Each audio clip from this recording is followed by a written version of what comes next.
Už cca 2 mesiace užívam antikoncepciu a toto sú zatiaľ moje postrehy, negatíva, pozitíva a tak ďalej. Ja užívam antikoncepciu Nuvaring, to je vaginálny krúžok, ktorý som si dala vlastne prvý deň menštruácie dnu a po 21 dňoch som si ho vybrala, o 2 dní na to mi prišli krámy a vlastne keď som si ho vybrala, tak po 7 dňoch som si ho zase dala. Ja som si vlastne ten vaginálny krúžok dávala kvôli tomu, že som nechcela, aby mi to veľmi zasiahlo proste do mňa, ako keby samotnej. Plus som si nevedela predstaviť, že každý deň by som mala žrať nejaké tabletky. Prvé zmeny na mojom tele, čo som si všimla, čo sa stalo, určite akože aj ako pozitívum beriem to, že mi narastli prsia. Alebo aj negatívum, pretože reálne teraz nemôžem bežať, lebo ma to fakt bolí a aj normálne, že chôdza po schodoch ma bolí.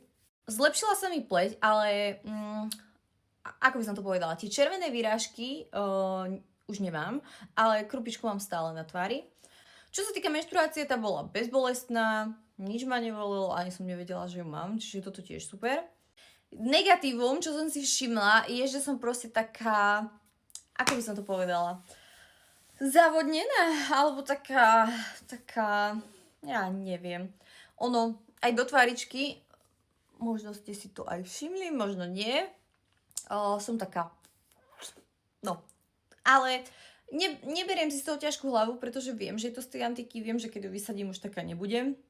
Je pravda, že sa prežieram, môže to byť aj z toho. Čiže nemôžem viniť možno túto antikoncepciu, ale ja si myslím, že to kvôli nej je. Čiže nechajte ma v tom. Čiže vlastne toto je nejaké moje zhodnotenie po tých 2 mesiacoch. Ja ju asi ešte budem užívať buď mesiac alebo 2, to ešte neviem. Potom vlastne natočím video, že či sa ešte niečo viac zmenilo.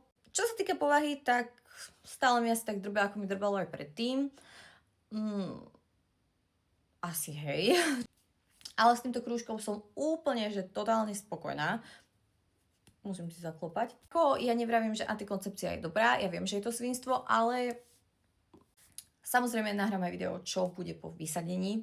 Ak vás niečo ešte bude zaujímať ohľadne toho, že prečo som si musela dať antiku, prečo to bola jediná možnosť, ak vás niečo zaujíma o tomto antikoncepčnom krúžku, pýtajte sa a zodpoviem.